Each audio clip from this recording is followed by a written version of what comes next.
Before we get into today's video, I do want to let you guys know that this video is for educational purposes only. Please remember to be kind to everybody everywhere in your everyday life, in your home, in the grocery store, and especially in the comment section down below.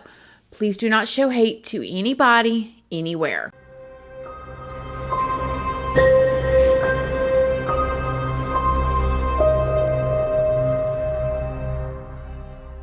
Good morning, my lovelies, my beauties, my friends. My name is Christina and welcome to my channel.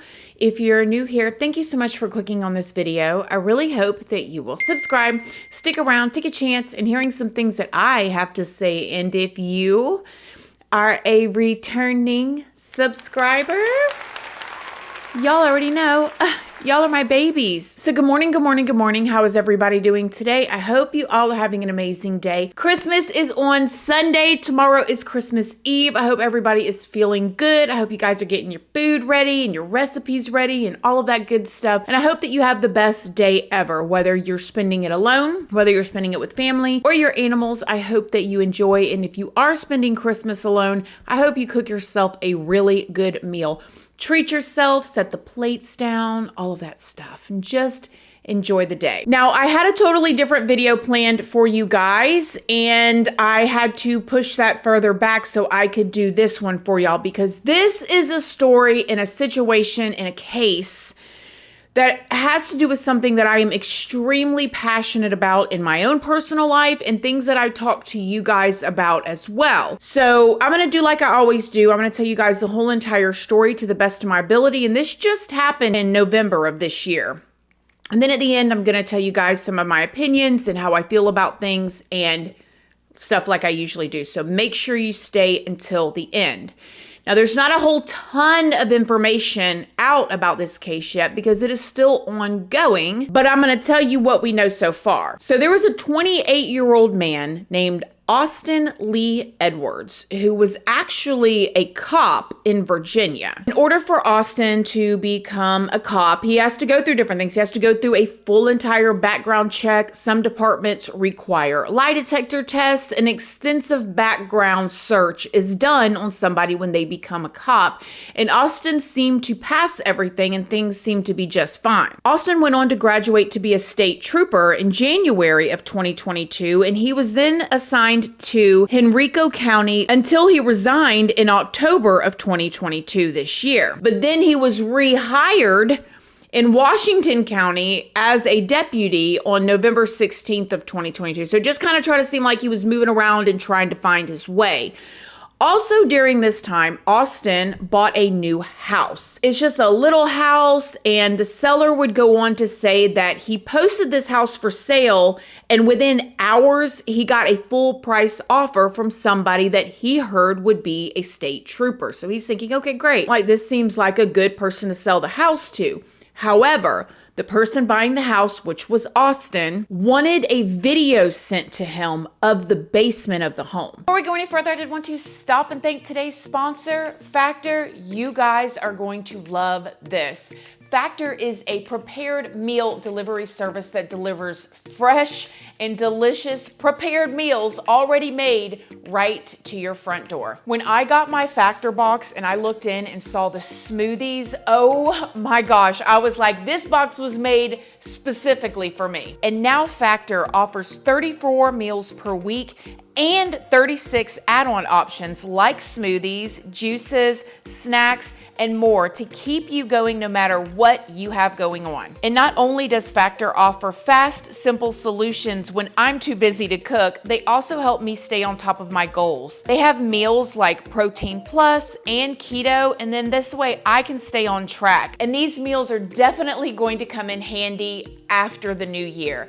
And these Factor meals are packed full of nutrition to help you meet your goals. And now that Factor is owned by HelloFresh, they have a wider array of meal plans to choose from. If you want to try Factor, all you gotta do is head to go.factor75.com/ChristinaRandall60 and use code ChristinaRandall60 and you will get 60% off of your first Factor box. Yes, 60%. You got new goals for the new year? Eat better, feel better, move better? Factor's got you covered. Just click the link down in the description box or go to this site right here and use my code and you can save 60% off today. Thanks again, Factor. Now, the seller of the house said that he thought this was a little bit weird because the buyer didn't want a video of the neighborhood, of the outside, of the inside, of the yard. He wanted a video of the basement. And as a matter of fact, Austin demanded that he get a video showing the full basement before he purchased the home.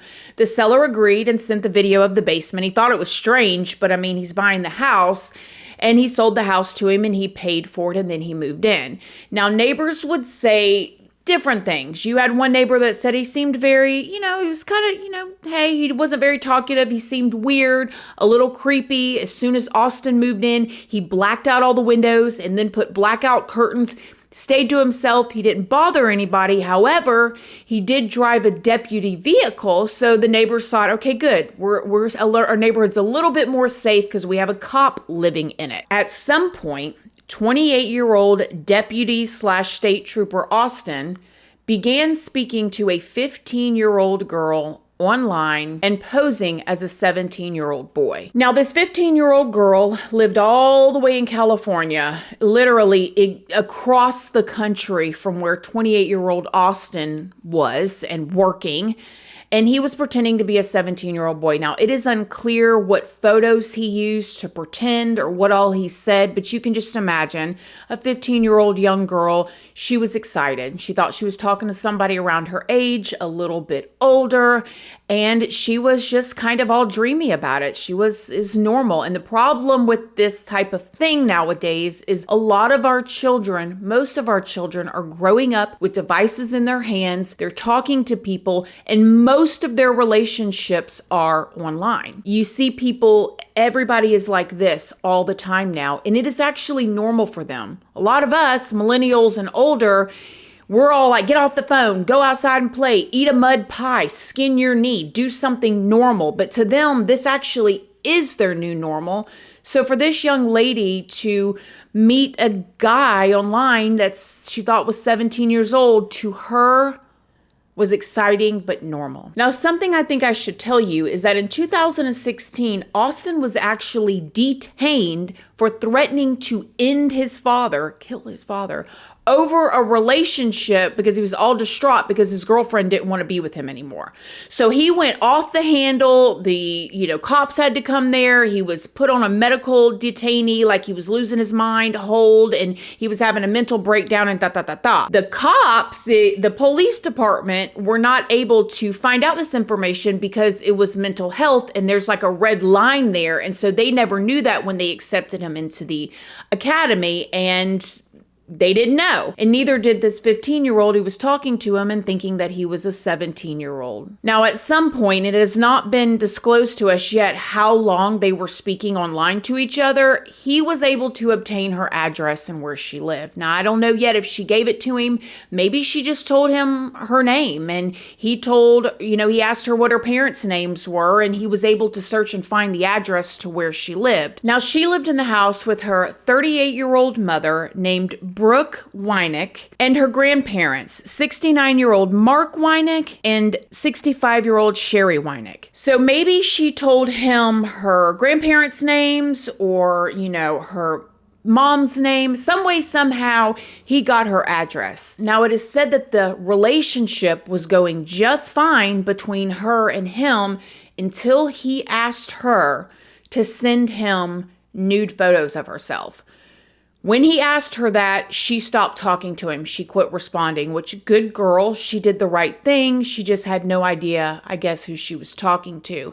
And when she cut him off, he flipped out, basically like he did in 2016. And he drove 2,600 miles, about a 40-hour drive from Virginia all the way to California. It is said that his car was seen in that neighborhood up 2 weeks before Thanksgiving.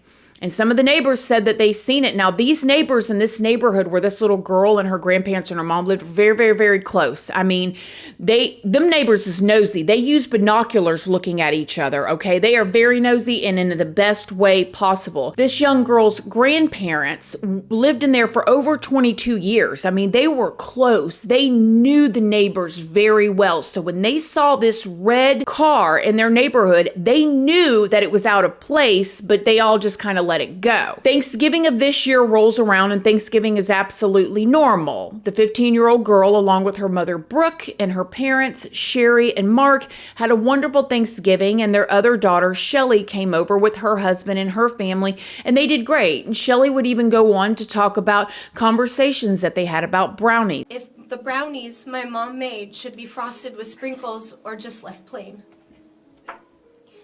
It seemed silly at the time, but that's a conversation and a debate that will forever resonate in my heart.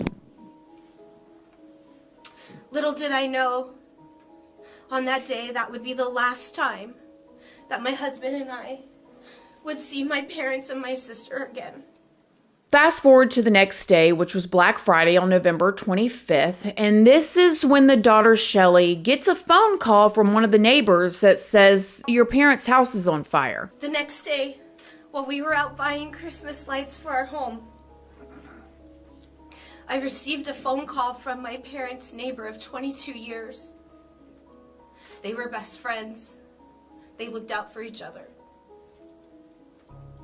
She called to tell us that we needed to get there as soon as we could because my parents' house was on fire. This is the home that my sister and I grew up in since we were little. I couldn't get there fast enough. We left everything in the shopping cart at the store and took off. Although one of the neighbors called Shelly and told her that her parents' house was on fire, there were other neighbors that seen other things. See, Austin drove his red car this 2,600 miles and decided that he was going to park at a neighbor's house and watch this young girl's house. Well, this neighborhood is close, and that neighbor came out and said, hey, what are you doing? You cannot park here. And he said, oh, I'm sorry. He apologized. And that's when he pulled into the driveway. He pulled into the driveway where he backed in, and some way, somehow he got into the home. When he got into this home, he ended up killing the mother, Brooke, and the grandparents. Later, when their bodies would be found, they were found bound and gagged. And I don't know what all happened yet. Those details have not been released yet. But this cop that drove all this way, this 28-year-old, bound them, gagged them, and killed them, and then set the house on fire. When he set the house on fire, he forced this 15-year-old girl into the car. And this is when the other next door neighbor, who was looking out the window and saw this car, she took a picture of it because she knew it seemed so weird and it was backed in. She knows her neighbors. She thought maybe this car was stolen and they were parking it in the driveway. That's when she saw the 15-year-old girl walking to get in the car, looking like she was about to cry. She was barefooted. She had no pants on. And the neighbor said that she kind of made eye contact with her like she wanted to say something, but she didn't. And the neighbor called the cops. Austin ended up speeding away with the young girl. The cops get there, and this is when they see the house emblazed and on fire. The other neighbor, that's when he calls Shelly. The cops wait for the fire department to get there. They put the fire out, and that's when they found the bodies of the other three. The cops ended up putting out a dispatch for this car, and they were able to find it almost 3 hours away, like over 231 miles or something like that away from the home. This man had drove with this girl in the car. When the cops got the car pulled over and surrounded, the little girl was able to run out of the car crying and screaming, and there was an exchange of fire. And this is when Austin used his deputy gun to end himself. Okay, he took his own life. At first it came out that the deputies did it, but he actually took his own life. The 15-year-old was taken into custody, and she is being treated heavily for trauma right now. I cannot imagine what she's seen, what she's gone through. She just lost her mother and her grandparents, and she thought she was talking to a 17-year-old boy. Shelly, the sister, just lost her sister and her parents and her niece. She almost lost her niece, all over what this young girl thought she was innocently talking to a guy her age online. And what can be seen as a normal thing nowadays for our children.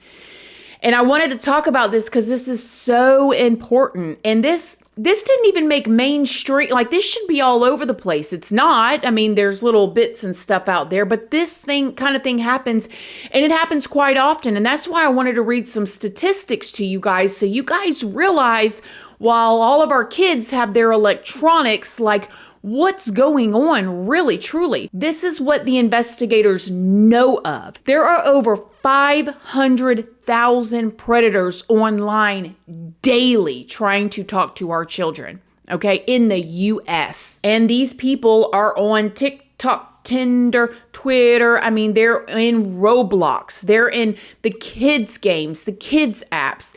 If you guys have seen my old story times, and you know that when my son was 6 years old, I didn't even know Roblox had a messaging app, is where I found an adult trying to talk to my 6-year-old and get pictures from my 6-year-old. Of course, I called the cops. They came and got his iPad. We went through that.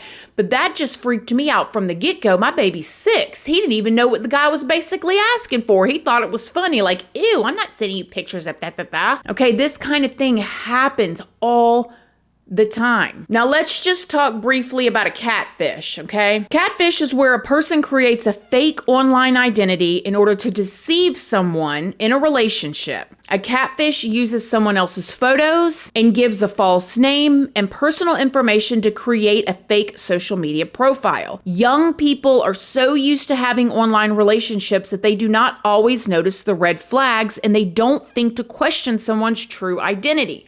So when somebody has a photo, especially if your child is a lonely child, or they feel left out, or maybe all of their friends have relationships and they have that thing inside, and not all the time do kids want to tell us how they really feel about, insecurities inside. However, they tend to believe this type of thing. If you've got small kids and they've ever seen a YouTube video, my son watched a YouTube video with me and his dad in our living room, because my son does not have access to YouTube like that. He can watch videos if they're on the TV where we can all see and hear. There's no comment section, That's just what works for me and my family.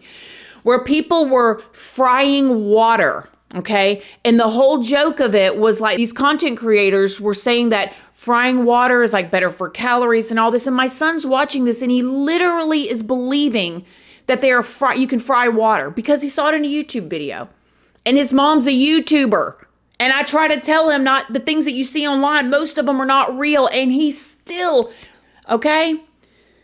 So when you have a teenager that's talking to somebody online, they're not noticing red flags most of the time. Even your most street smart kid, they don't get everything. We don't get everything as adults. We get fooled, which brings me to my next point. Over 20,000 people in America every year admit, just that we know, to being catfished and scammed out of money. And I've already told y'all in other videos too that billions of dollars go out of America every year from people like me and you falling for these emails, these scams, these phone calls, all that. Billions of dollars every year go into other countries because we think that this email is real, and we're clicking on this Amazon thing that says that, you know what I mean? And we're adults. So now imagine our children. The issue is catfishing for adults typically ends in the loss of money. When somebody is catfishing a teenager or a child, the end result is sinister and dangerous. We have to drill this point home to our babies. We cannot tell them and oh, mom, okay. No, over and over and over again. And this is a part where, and I'm not going to get too much into this because I don't want to drag this video out, where I feel like our school systems are so dated. We need to catch up. And that's nothing to do with our teachers and our school employees. Love y'all. Know y'all are doing the best that y'all can. I'm talking about higher up. Because cybersecurity should be taught in schools nowadays. We're only going more into the internet. We're not coming out of it. And this needs to be coming at our children every which way. And you got to tell your kids over and over again and get in their business, man. I'm not talking about making them miserable. Kids need to have age-appropriate privacy, okay? But get in your kids' business. You love them, you protect them, and that's why, okay? Like, Find out who they're talking to, why they're talking to them. And listen, some of us are going to miss the mark. We're not going to all get it right. We do the best that we can. But don't just hand your child a phone and not pay attention to anything that they're doing. And I'm not saying that's what happened with this family, because obviously this young girl was asked to send pictures and she told the guy no. And that's when he drove across the country and killed her whole family. And he was a cop. Have y'all heard about this? There are many stories similar to this. Maybe not exactly like this with it being a cop and a whole family, but there are so many online horror stories. So many. Let me know what you guys think down below. Merry, Merry, Merry Christmas. Hug your loved ones. Be good. Thank you, Jesus. Happy birthday, Jesus. We love you. And I love you guys. And I hope y'all have a great weekend. And I will see y'all next week. Thank you for being here. Talk to your kids. Love you. Bye.